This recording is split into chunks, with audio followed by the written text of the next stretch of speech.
യഥാർത്ഥ പ്രശ്നം ഓരോ നിലയിൽ ഈ കാര്യങ്ങളെ കൈകാര്യം ചെയ്യുന്ന സംവിധാനങ്ങൾ തന്നെയാണ്. രാജ്യത്തിന്റെ ഉന്നത വിദ്യാഭ്യാസ സമ്പ്രദായത്തെ താറുമാറാക്കി വിദ്യാർത്ഥികൾക്ക് മന്ത്രി കസേരയിൽ നിന്ന് ഇറക്കി വിട്ടതിനു ശേഷം മുൻ കേന്ദ്ര വിദ്യാഭ്യാസ മന്ത്രി പാർലമെന്റിലേക്ക് വരുന്ന വരവ് നമ്മൾ കണ്ടു.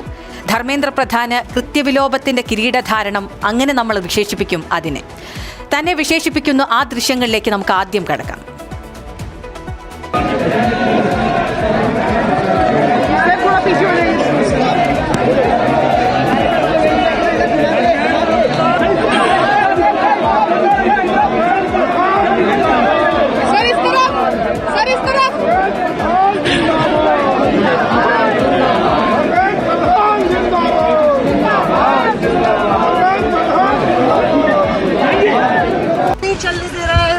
पहले इस्तीफे की आपकी मांग कर रहा था, कुछ कहना है उस पर सर की हाउस में बिल आ रहा है, कुछ कहना चाहेंगे सर? इस्तीफे के बावजूद जो है हाउस रन अपोजिशन नहीं होने दे रहा है। क्या आपको सर आपको लगता है कि इम्पोर्टेंट महत्वपूर्ण अमेंडमेंट्स हैं? वो छात्रों के हित में है सर, क्योंकि अभी ये लोग नहीं वो कर रहे हैं सर। हाउस अभी भी नहीं चलने दे रहे सर, आपका इस्तीफा हो गया तो। രാജ്യത്തിന്റെ ഉന്നത വിദ്യാഭ്യാസ സമ്പ്രദായത്തെ താറുമാറാക്കി വിദ്യാർത്ഥികൾ മന്ത്രി കസേരയിൽ നിന്ന് ഇറക്കി വിട്ടതിനു ശേഷം മുൻ കേന്ദ്ര വിദ്യാഭ്യാസ മന്ത്രി പാർലമെന്റിലേക്ക് വരുന്ന വരവാണത്. ധർമ്മേന്ദ്ര പ്രധാന് കൃത്യവിലോപത്തിന്റെ കിരീടധാരണം അണിയിച്ചു കൊടുക്കുന്നുണ്ട് അവിടെ. അങ്ങനെ തന്നെ വിശേഷിപ്പിക്കാനാകൂ ആ ദൃശ്യങ്ങളെ. നീറ്റ് പരീക്ഷാ ക്രമക്കേടിലും NTA-യുടെ മറ്റ് ക്രമക്കേടുകളിലും രാജ്യ തലസ്ഥാനത്തുണ്ടായ പ്രതിഷേധം നമ്മൾ ആരും, പ്രത്യേകിച്ച് കേന്ദ്ര സർക്കാർ, മറന്നിട്ടുണ്ടാകില്ല.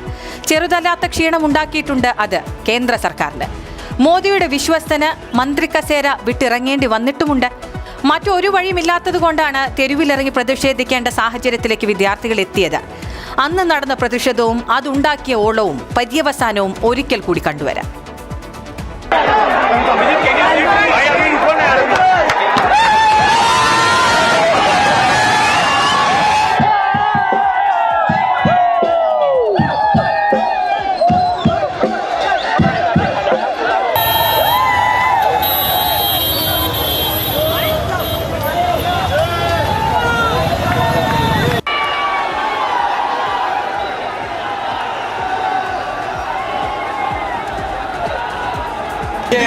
ഇന്ത്യയുടെ വിദ്യാർത്ഥികളുടെ വിദ്യാർത്ഥി സമരത്തിന്റെ വിജയത്തിന്റെ ഭാഗമായിട്ട്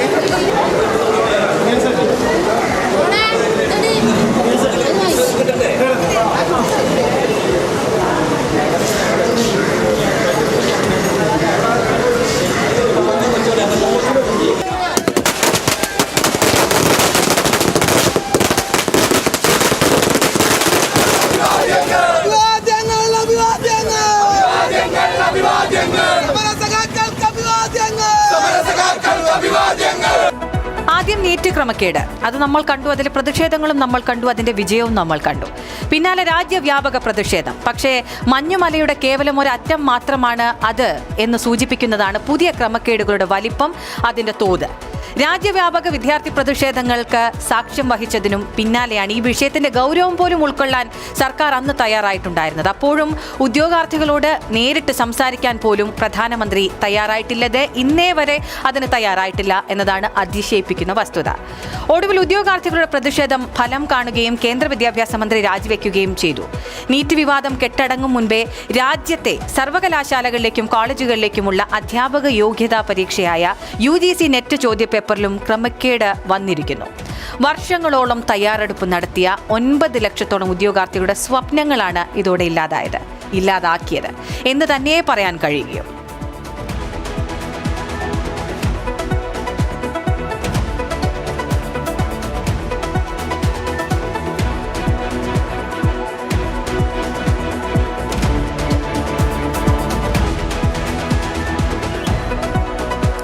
ഇംഗ്ലീഷ്, കൊമേഴ്സ്, സോഷ്യോളജി എന്നീ വിഷയങ്ങളിലെ ചോദ്യപേപ്പറുകളിലാണ് ഗുരുതരമായ പിഴവുകൾ കണ്ടെത്തിയിരിക്കുന്നത്.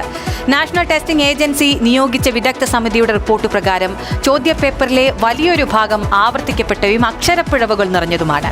സോഷ്യോളജി പരീക്ഷയുടെ ചില ഭാഗങ്ങൾ ആർട്ടിഫിഷ്യൽ ഇന്റലിജൻസ് ഉപയോഗിച്ച് നിർമ്മിച്ചതാണെന്നും സമിതി കണ്ടെത്തുകയുണ്ടായി. വസ്തുതരമായ തെറ്റുകളും വ്യാകരണ പിഴവുകളും നിറഞ്ഞ ഈ ചോദ്യപേപ്പറുകൾ മൂലം വിദ്യാർത്ഥികൾക്ക് വീണ്ടും പരീക്ഷ എഴുതേണ്ടി വന്ന ഗതികേടിലേക്കാണ് ഇപ്പോൾ കാര്യങ്ങൾ എത്തപ്പെട്ടിരിക്കുന്നത്.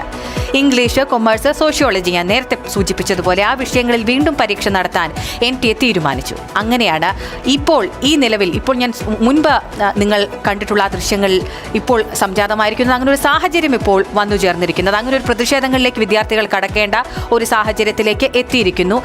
വർഷങ്ങളുടെ കഷ്ടപ്പാട് ഒരു പരീക്ഷയിൽ അർപ്പിച്ച് ഭാവിയെക്കുറിച്ച് തീരുമാനങ്ങൾ എടുക്കുന്ന യുവാക്കളോട് ഭരണ സംവിധാനത്തിന്റെ വീഴ്ചയ്ക്ക് മറുപടിയായി വീണ്ടും എഴുതുക എന്ന് പറയുന്നത് അന്യായമാണ്, വീണ്ടും എഴുതുക എന്ന് പറയുന്നത് അനീതിയാണ്. മാസങ്ങളോളം രാപ്പകലില്ലാതെ കഷ്ടപ്പെടുന്ന ലക്ഷക്കണക്കിന് വിദ്യാർത്ഥികളുടെ മാനസികാരോഗ്യത്തെയും അധ്വാനത്തെയുമാണ് കേന്ദ്ര സർക്കാരിന്റെയും NTA-യുടെയും അനാസ്ഥ തല്ലിക്കെടുത്തുന്നത് എന്ന് തന്നെ ഈ അവസരത്തിൽ പറയാൻ കഴിയുകയുള്ളൂ. ഇപ്പോൾ സെപ്റ്റംബർ 9, 10 തീയതികളിലായാണ് ഈ പുനഃപരീക്ഷ നടത്താൻ തീരുമാനിച്ചിരിക്കുന്നത്. പുനഃപരീക്ഷയ്ക്ക് ഉദ്യോഗാർത്ഥികൾ എന്ന് അധിക ഫീസ് ഈടാക്കില്ല എന്നൊക്കെ NTA അറിയിച്ചിട്ടുണ്ട്. പക്ഷേ എന്തൊക്കെ ക്രമക്കേടുകൾ ഉണ്ടായി അതാണ് നമ്മൾ പരിശോധിക്കേണ്ടത്. ആ ക്രമക്കേടുകളുടെ അടിസ്ഥാനത്തിലാണ് തുടർ നീക്കങ്ങളിലേക്ക് തുടർ പരിശോധനകളിലേക്ക് നമ്മളും കടക്കേണ്ടതുള്ളത്. ഇത്രയധികം പ്രശ്നങ്ങൾ നമ്മുടെ ഉന്നത വിദ്യാഭ്യാസ രംഗത്ത് ഉണ്ടായിരിക്കുന്നു. ആ ഉണ്ടായതിനു ശേഷം പെട്ടെന്നൊരു നടപടികളിലേക്ക്, അതായത് തൊലിപ്പുറത്തുള്ള ഒരു നടപടിയിലേക്ക് കടക്കുന്നു, പരിഹാരത്തിലേക്ക് കടക്കുന്നു. അതപ്പോൾ താത്കാലികമായ ഒരു പരിഹാരം കൊണ്ടുവന്നേക്കാം, ഇല്ലാതെയും ഇരിക്കാം. പക്ഷേ ആത്യന്തികമായ ഒരു പരിഹാരത്തിലേക്ക്, ആത്യന്തികമായി ഉന്നത വിദ്യാഭ്യാസ രംഗത്തെ ഈ പ്രശ്നങ്ങൾ വിധത്തിലായിരുന്നു എന്നുകൂടി നമുക്ക് പരിശോധിക്കാം. ഇംഗ്ലീഷ് പരീക്ഷയിൽ 2024 ചോദ്യക്കടലാസിലെ 67 ചോദ്യങ്ങൾ ആവർത്തിച്ചു എന്നാണ് പറയുന്നത്. സോഷ്യോളജി പരീക്ഷയിൽ ഒട്ടേറെ അക്ഷരത്തെറ്റുകൾ ഉണ്ടായി എന്ന് പറയുന്നു. പ്രമുഖ സോഷ്യോളജിസ്റ്റുകളുടെ പേരുകളും അക്കാദമിക് പദങ്ങളും തുടങ്ങി പല കാര്യങ്ങളിലെയും ചോദ്യങ്ങളിലാണ് മണ്ടത്തരങ്ങൾ എഴുതി പിടിപ്പിച്ചിരിക്കുന്നത് എന്ന കാര്യമാണ് ഉദ്യോഗാർത്ഥികളും അവരുടെ മാതാപിതാക്കളും ഈ പഠിപ്പിക്കുന്ന കോച്ചിങ് സെന്ററുകളിലെ ആളുകളും അടക്കം പറയുന്നത്. സിലബസിന് പുറത്തുള്ള ചോദ്യങ്ങൾ ഉൾപ്പെടുത്തി ഇംഗ്ലീഷ് പേപ്പറിലും നിരവധി ചോദ്യങ്ങൾ മുൻ UGC നെറ്റ് പരീക്ഷകളിൽ നിന്ന് അതേപടി ആവർത്തിച്ചതായി ഉദ്യോഗാർത്ഥികളും എല്ലാവരും അത് പറയുന്നുമുണ്ട്. അധ്യാപകർ അത് ആവർത്തിച്ച് വ്യക്തമാക്കുന്നുമുണ്ട്. 14 ചോദ്യങ്ങൾ 2024 ഡിസംബർ പരീക്ഷയിൽ നിന്ന് തന്നെ ആവർത്തിച്ചിരുന്നതായും പറയുന്നു. കൊമേഴ്സ് പേപ്പറിലും മുൻ പരീക്ഷകളിലെ ചോദ്യങ്ങൾ ആവർത്തിച്ചതായി പരാതി ഉയർന്നിരുന്നു. NTA-യുടെ പരീക്ഷാ സംവിധാനത്തിൽ സമഗ്ര പരിഷ്കാരങ്ങൾ നടപ്പാക്കാൻ കേന്ദ്ര സർക്കാർ ഒരുങ്ങുന്നുണ്ട്. ഞാൻ നേരത്തെ സൂചിപ്പിച്ചതുപോലെ തൊലിപ്പുറത്തുള്ള ഒരു ചികിത്സയിലേക്ക് സർക്കാർ ഒരുങ്ങുന്നുണ്ട്. പരീക്ഷാ നടപടികളുടെ ഓഡിറ്റ് നടത്താനും സുരക്ഷാ സംവിധാനങ്ങൾ ശക്തിപ്പെടുത്താനും വിദ്യാഭ്യാസ മന്ത്രി പ്രഹ്ലാദ് ജോഷി നിർദ്ദേശിച്ചു. പക്ഷേ പരീക്ഷ എഴുതി ഫലത്തിനായി കാത്തിരിക്കുന്ന ചോദ്യങ്ങൾക്ക് എഴുതിയ ഉത്തരങ്ങൾ കണക്കുകൂട്ടി വലിയ പ്രതീക്ഷയോടെ ഇരിക്കുന്ന ഉദ്യോഗാർത്ഥികളുടെ കഥയോ? അവരെന്തു ചെയ്യും? അവരുടെ നിരാശയ്ക്ക് ആരുത്തരം നൽകും? ഈ ചോദ്യങ്ങൾക്ക് ഇപ്പോഴും ഉത്തരമില്ല കേന്ദ്ര സർക്കാരിൻ്റെ കയ്യിൽ. ഈ ചോദ്യങ്ങൾക്ക് ഇത്ര വലിയ പ്രക്ഷോഭം തലസ്ഥാനത്തുണ്ടായതിനു ശേഷവും കേന്ദ്ര സർക്കാരിന് ഉത്തരമില്ല. അതാണ് ഏറ്റവും പ്രധാനപ്പെട്ട വസ്തുതയും. എത്ര വലിയ പ്രതിഷേധത്തിനാണ് രാജ്യ തലസ്ഥാനം സാക്ഷ്യം വഹിച്ചത്? ആ പ്രതിഷേധങ്ങൾക്ക് എന്തെങ്കിലും ഒരു അർത്ഥമുണ്ടോ ഇപ്പോഴും ഉണ്ടായിരിക്കുന്ന ഈ ക്രമക്കേട് കൂടി, നെറ്റ് പരീക്ഷയിലെ ക്രമക്കേട് കൂടി പരിശോധിക്കുമ്പോൾ? അപ്പോൾ വീഴ്ച ഉണ്ടാകുന്നു, തുടർച്ചയായ വീഴ്ച ഈ സംവിധാനത്തിന്, NTA എന്ന ഈ സംവിധാനത്തിന് ഉണ്ടാകുന്നു. അത് പരിശോധിച്ച് ആ സംവിധാനം തന്നെ ഇല്ലാതാക്കേണ്ട സാഹചര്യത്തിലേക്ക് കാര്യങ്ങൾ എത്തപ്പെട്ടിട്ട് പോലും അതിനെ ചേർത്തു പിടിക്കുന്ന, ആ സംവിധാനത്തിന് ഒരു പ്രശ്നവുമില്ല എന്ന് ആവർത്തിച്ച് പറയുന്ന, അതിൽ ചെറിയ ചെറിയ പിഴവുകൾ തിരുത്തിക്കൊണ്ടിരിക്കുന്ന കേന്ദ്ര സർക്കാർ എന്തിനാണ് NTA ഇങ്ങനെ ചേർത്ത് പിടിക്കുന്നത് എന്ന ചോദ്യമാണ് ഇപ്പോൾ ഉയരുന്നത്. UGC നെറ്റ് പരീക്ഷയിൽ ഇപ്പോഴുണ്ടായിരിക്കുന്നത് ആദ്യത്തെ പ്രതിസന്ധിയൊന്നുമല്ല. 2024 ജൂണിൽ പരീക്ഷയുടെ സമഗ്രതയിൽ സംശയമുയർന്നതിനെ തുടർന്ന് രാജ്യവ്യാപകമായി പരീക്ഷ റദ്ദാക്കുന്ന സാഹചര്യമൊക്കെ ഉണ്ടായിരുന്നു. UGC നെറ്റ് പ്രതിസന്ധിയോ ഒറ്റപ്പെട്ട ഒരു പരീക്ഷ നടത്തിപ്പിലെ വീഴ്ചയായി കാണാനാകില്ല എന്ന് സമർത്ഥിക്കാൻ കൂടിയാണ് ഞാൻ ഇക്കാര്യങ്ങൾ പറഞ്ഞത്. മുൻ ക്രമക്കേടുകളുടെ തുടർക്കഥ അത് വ്യക്തമാക്കുന്നതുമാണ്. കാരണം ഒരു തുടർക്കഥ എന്നോണം ഇങ്ങനെ പിഴവുകൾ സംഭവിക്കുകയാണ്, പ്രശ്നങ്ങൾ സംഭവിക്കുകയാണ്. എന്താണ് അവിടെ ചോദ്യം ചെയ്യപ്പെടുന്നത്? എന്താണ് അവിടെ ചോദ്യചിഹ്നം നിലനിൽക്കുന്നത്? എന്തിലാണ്? വിദ്യാർത്ഥികളുടെ ഭാവിയിലാണ്, അവരുടെ പ്രതീക്ഷയിലാണ്, അവരുടെ അധ്വാനത്തിനാണ് ഒരു വിലയും ഇല്ലാതാകുന്നത്. അതിലാണ് പരിഹാരം ഉണ്ടാകേണ്ടത്. നീറ്റ് പരീക്ഷാ ക്രമക്കേടുമായി ബന്ധപ്പെട്ട വിവാദവും അതിനെ തുടർന്നുണ്ടായ രാജ്യവ്യാപക വിദ്യാർത്ഥി പ്രതിഷേധങ്ങളും ജനാധിപത്യ ഇന്ത്യ കണ്ട ഏറ്റവും വലിയ അവകാശ സമരങ്ങളിലൊന്നായി നിലനിൽക്കുന്ന സാഹചര്യത്തിലാണ് ഇപ്പോൾ NTA-ക്കെതിരായ പുതിയ വിവാദങ്ങൾ ഉയർന്നു വരുന്നത് എന്നുകൂടി കാണേണ്ടതുണ്ട്. പരീക്ഷാ ക്രമക്കേടുകൾക്കെതിരെ വിദ്യാർത്ഥികൾ തെരുവിലിറങ്ങിയതും കേന്ദ്ര സർക്കാരിനെതിരെ ശക്തമായ രാഷ്ട്രീയ വിമർശനം ഉയർന്നതും വിദ്യാഭ്യാസ മന്ത്രി ധർമ്മേന്ദ്ര പ്രധാന്റെ രാജി ആവശ്യപ്പെട്ട് പ്രതിഷേധങ്ങൾ ശക്തമായതുമെല്ലാം ഇതിന്റെ തുടർച്ചയായി തന്നെയാണ്. അപ്പോൾ അതിന്റെ തുടർച്ചയായി കൂടി വീണ്ടും ഇതാ പുതിയ ക്രമക്കേടുകൾ പുറത്തു വരുന്നു. ആ സമരങ്ങളെ ഒന്നുമല്ലാതാക്കുന്ന വിധത്തിലേക്ക് ഇതാ പുതിയ ക്രമക്കേടുകൾ ഇതേ സംവിധാനത്തിന്റെ ഭാഗമായി തന്നെ ഉയർന്നു വരുന്നു. ക്രമക്കേടുകൾ നടത്തുക, പ്രതിഷേധിക്കുന്ന വിദ്യാർത്ഥികളെ മൃഗീയമായി നേരിടുക. നമ്മൾ ജന്തർ മന്ദറിൽ അത് കണ്ടു. അതിന്റെ ഉത്തരവാദിത്തം ഏൽക്കാതെ പാർലമെന്റിൽ നിന്ന് ഒളിച്ചു കളിക്കുക. എത്ര നാൾ പ്രതിപക്ഷം ആ ഉത്തരം തേടി പാർലമെന്റിൽ പ്രതിഷേധിച്ചു? പാർലമെന്റ് പ്രക്ഷുബ്ധമായി. അതുകൂടി കണ്ടുവരാം.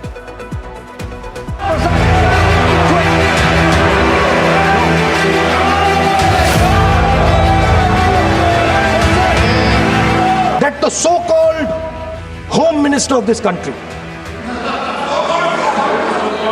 does not have the courage to come and sit here.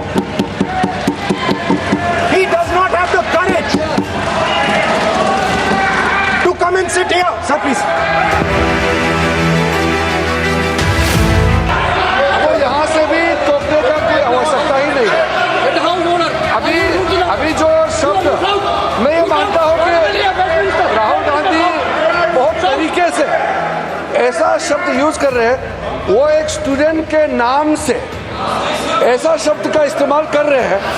वो इस्तेमाल तो वही कर रहे हैं ना, राहुल गांधी जी ही कर रहे हैं. It was to arrest Aishi Ghosh, Madam Nirmala ji, who is a former JNU Students Union president. Her only mistake was that she participated in Jantar Mandar agitation. I have no problem in Delhi police. I have no problem Delhi police have. Sir, the shocking thing is that they came without uniform. My demand is that they want to scare, send the fear across the youngsters.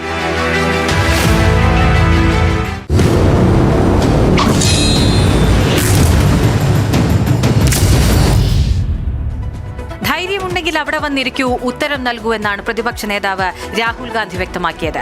ധൈര്യമുണ്ടെങ്കിൽ അങ്ങോട്ടേക്ക് എത്തൂ, ഞങ്ങളുടെ ചോദ്യങ്ങൾക്ക് മറുപടി നൽകൂ എന്ന് എത്രയാവർത്തി നിങ്ങളോട് ആവശ്യപ്പെട്ടു. പക്ഷേ ഉത്തരമുണ്ടായോ? എത്ര നാൾ കഴിഞ്ഞാണ്? വർഷകാല സമ്മേളനത്തിന്റെ അവസാന നാളിലാണ് അങ്ങോട്ടേക്ക് എത്താൻ പോലും ആഭ്യന്തരമന്ത്രി തയ്യാറായിട്ടുള്ളത് എന്നതാണ് വസ്തുതയും. എത്ര നാൾ ഉത്തരം തേടി പ്രതിപക്ഷം എത്തി? ആവശ്യങ്ങൾ ഉന്നയിച്ചു, ഉത്തരമുണ്ടായിരുന്നു നിങ്ങൾക്ക്? ഇല്ല എന്ന് തന്നെ പറയാൻ കഴിയുകയുള്ളൂ. ആ കുട്ടികളുടെ തലയടിച്ചു പൊളിച്ച പെല്ലറ്റുകളും മറ്റായുധങ്ങളും ഉപയോഗിച്ച് ആക്രമിച്ച ആ സാഹചര്യത്തെ, അതിന്റെ ഉത്തരവാദിത്തത്തെ ഏറ്റെടുക്കാൻ തയ്യാറാകാത്ത ഒരു ആഭ്യന്തരമന്ത്രിയാണ് ഈ രാജ്യത്തുള്ളത്. ഇപ്പോഴുണ്ടായിരിക്കുന്ന ക്രമക്കേടുകളുടെ ഭാഗമായി വീണ്ടും വിദ്യാർത്ഥികൾ തെരുവിലിറങ്ങിയിരിക്കുന്നു. UGC നെറ്റ് പുനഃപരീക്ഷ പ്രഖ്യാപിച്ചതിൽ ഡൽഹിയിലെ നാഷണൽ ടെസ്റ്റിംഗ് ഏജൻസി ഓഫീസിന് മുന്നിൽ പ്രതിഷേധം നടന്നു. പ്രതിഷേധക്കാരെ എപ്പോഴും എന്ന പോലെ തന്നെ ഡൽഹി പോലീസും CRPFും ചേർന്ന് കസ്റ്റഡിയിലെടുത്തു കഴിഞ്ഞിരിക്കുന്നു. അത് പിന്നെ സമരങ്ങളെ അടിച്ചമർത്തുക എന്നത് പൊതു സ്വഭാവമാണല്ലോ. അത് തന്നെ തുടർന്നു എന്ന് തന്നെ മനസ്സിലാക്കാൻ കഴിയൂ.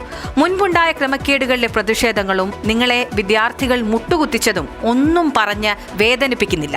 പക്ഷെ നിങ്ങളും ആത്മാർത്ഥമായി കൂടെ കൂട്ടുന്ന, വിശ്വാസമർപ്പിക്കുന്ന NTA സംവിധാനത്തെക്കുറിച്ചും അത് ഈ രാജ്യത്തെ വിദ്യാഭ്യാസ രംഗത്തെ താറുമാറാക്കുന്നതും പറയാതെ പോകാനാകില്ല.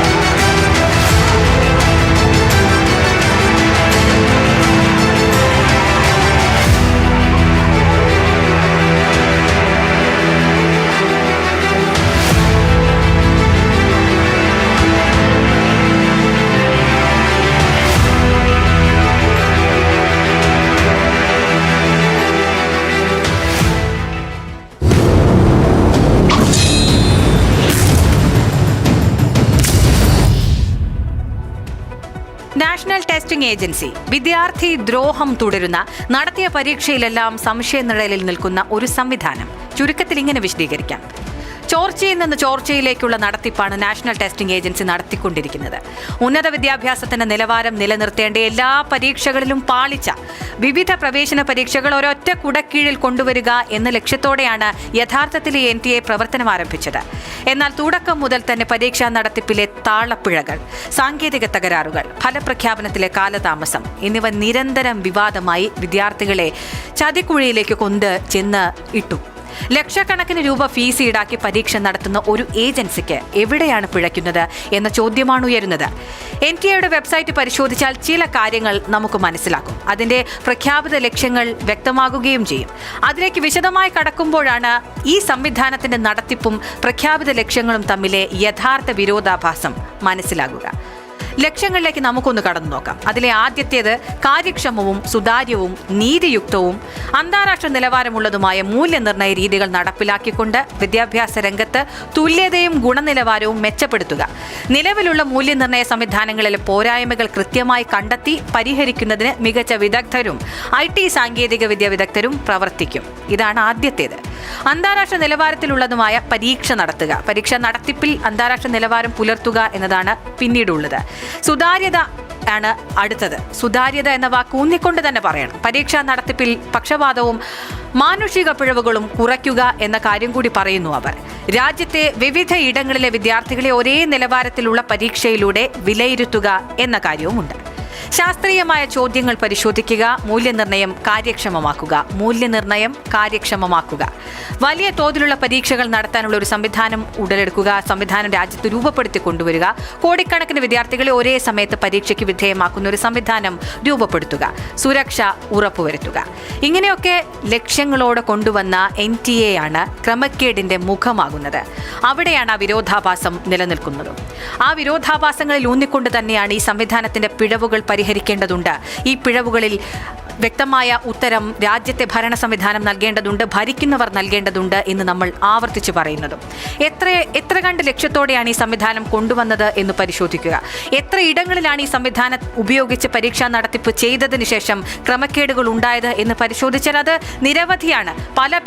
പല പേരുകൾ മാറി വന്നിട്ടുണ്ട് ഇതേ ഏജൻസി. ഇപ്പോഴിതാ ഈ രാജ്യത്തെ ഉന്നത വിദ്യാഭ്യാസ രംഗത്തെ പരീക്ഷകളെല്ലാം നടത്തുന്നു ഈ ഒരൊറ്റ ഏജൻസിയുമായി ബന്ധപ്പെട്ട്, ഈ സംവിധാനവുമായി ബന്ധപ്പെട്ട്. പക്ഷേ ക്രമക്കേടുകളുടെ ഒരു നീണ്ട നിര തന്നെയാണ്. ജന്തർ മന്ദറിലെ പ്രതിഷേധം എന്തിനായിരുന്നു? നീറ്റ് പരീക്ഷയുമായി ബന്ധപ്പെട്ട്, അതേസമയം തന്നെ CBSE പരീക്ഷയുമായി ബന്ധപ്പെട്ടുണ്ടായ ക്രമക്കേടുകളുടെ ഭാഗമായിരുന്നു.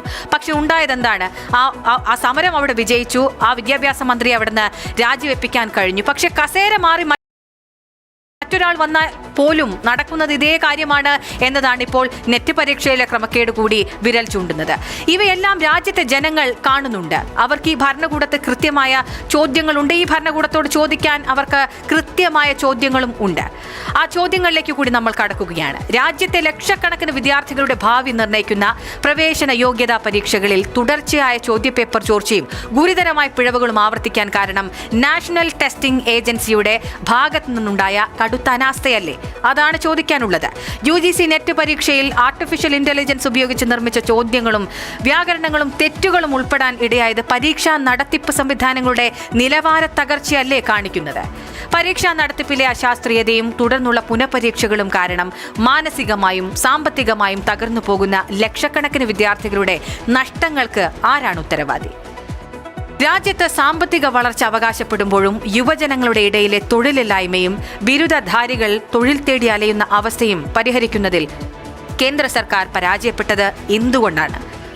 രാജ്യത്തിന്റെ ഭാവി തലമുറയെ വാർത്തെടുക്കേണ്ട വിദ്യാഭ്യാസ മേഖലയ്ക്ക് വേണ്ടത്ര പ്രാധാന്യവും തുകയും ബജറ്റിൽ വകയിരുത്താത്തത് എന്തുകൊണ്ടാണ്? ഇങ്ങനെ പല ചോദ്യങ്ങളും ചോദിക്കുന്നു.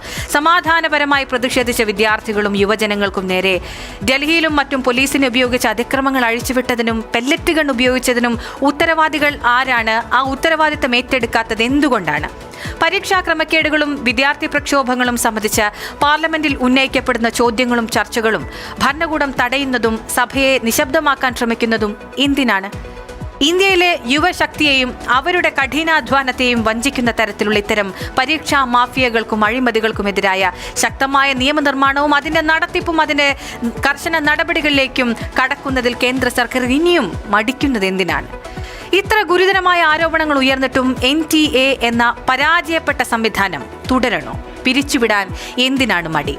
ഇങ്ങനെ പല ചോദ്യങ്ങളാണ് മുന്നോട്ട് വയ്ക്കുന്നത്. ആ ചോദ്യങ്ങൾക്കുള്ള മറുപടിയൊന്നും ഇന്നേ വരെ കേന്ദ്ര സർക്കാരിന്റെ ഭാഗത്തു നിന്നുണ്ടായിട്ടില്ല.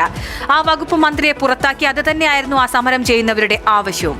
പക്ഷേ ക്രമക്കേടുകൾ, ഈ സംവിധാനത്തിലെ ക്രമക്കേടുകൾ അത് തിരുത്തേണ്ടതുണ്ട്. ആ സംവിധാനം തന്നെ ഈ സാഹചര്യത്തിൽ രാജ്യത്തെ വിദ്യാഭ്യാസ മേഖലയ്ക്ക് ആവശ്യമില്ല എന്ന് വിദ്യാർത്ഥികൾ, രാജ്യത്തിന്റെ പ്രതീക്ഷകളായിട്ടുള്ള വിദ്യാർത്ഥികൾ ആവർത്തിച്ച് ആവശ്യപ്പെട്ടിട്ടും അങ്ങനെ ഒരു നീക്കത്തിലേക്ക് കേന്ദ്ര സർക്കാർ കടക്കുന്നു പോകുന്നേയില്ല, അതിന് മടി കാണിക്കുന്നു. അപ്പോൾ എന്തോ ഒരു സംഗതി അവരെ അതിൽ നിന്ന് പിന്നോട്ടേക്ക് വലിക്കുന്നുണ്ട് എന്ന കാര്യം തന്നെയാണ് നമുക്കതിൽ നിന്ന് മനസ്സിലാക്കാനും കഴിയുന്നത്.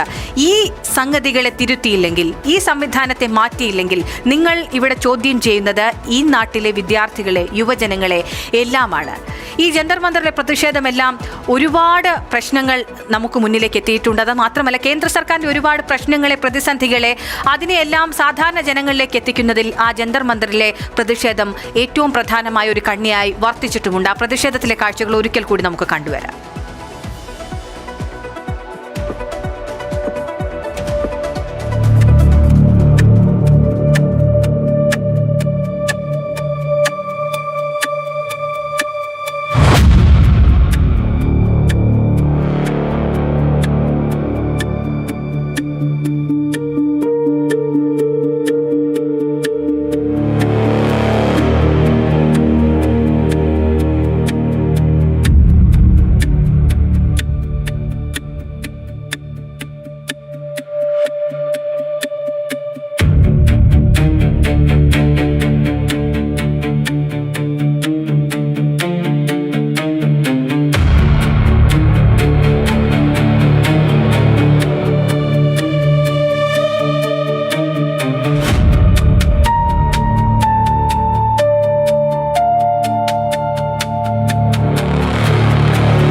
പരീക്ഷാ നടത്തിപ്പ് കേന്ദ്രീകൃതമായ ഒരു ഏജൻസിയിൽ നിക്ഷിപ്തമാക്കുന്നതിന് പകരം വികേന്ദ്രീകൃത സംവിധാനത്തിന്റെ ആവശ്യകത സർക്കാർ അടിയന്തരമായി പരിശോധിക്കേണ്ടതുണ്ട്. ഓരോ സംസ്ഥാനത്തിനും അവരുടെ സിലബസും സാഹചര്യങ്ങളും പരിഗണിച്ചുള്ള പങ്കാളിത്തം ഉറപ്പാക്കുന്നത് പരീക്ഷയെ കൂടുതൽ ജനാധിപത്യപരമാക്കാൻ സഹായിക്കും. പരീക്ഷാ നടത്തിപ്പിലെ സുതാര്യത ഉറപ്പാക്കുന്നതിന് സാങ്കേതിക വിദ്യയെ കൂടുതൽ ഫലപ്രദമായി ഉപയോഗിക്കാൻ സർക്കാരും പരീക്ഷാ ഏജൻസികളും തയ്യാറാകണം. പക്ഷേ AI അധിഷ്ഠിത ചോദ്യങ്ങൾ നെറ്റ് പരീക്ഷയിലെ പോലെ നൽകാതിരിക്കാനും ശ്രദ്ധ വേണം. ഇങ്ങനെ പല കാര്യങ്ങളിൽ ശ്രദ്ധ കേന്ദ്രീകരിക്കേണ്ടതുണ്ട്. പരീക്ഷാ കൃത്രിമത്വങ്ങൾക്ക് തുരങ്കം വയ്ക്കുന്നത് രാജ്യത്തിന്റെ ഭാവിയെ തന്നെയാണ്. അതായത് യുവാക്കളുടെ ഈ പരീക്ഷകളുമായി ബന്ധപ്പെട്ട കാര്യങ്ങളിൽ അവരുടെ ഭാവിയെ തുരങ്കം വയ്ക്കുന്ന വിധത്തിലാണ് ഇപ്പോഴുള്ള കാര്യങ്ങൾ. ആ തിരിച്ചറിവ് വേണം. അത് നമ്മുടെ ഭരണകൂടത്തിനാണ് വേണ്ടത്. നീതിപൂർവമായ ഒരു പരീക്ഷാ രീതിയിലൂടെയും നടത്തിപ്പിലൂടെയും മാത്രമേ വിദ്യാർത്ഥികളുടെയും രക്ഷിതാക്കളുടെയും ആശങ്കകൾ പരിഹരിക്കാൻ കഴിയൂ. സർക്കാർ സംവിധാനങ്ങളിൽ വിശ്വാസം കൊണ്ടുവരാനും കഴിയുകയുള്ളൂ.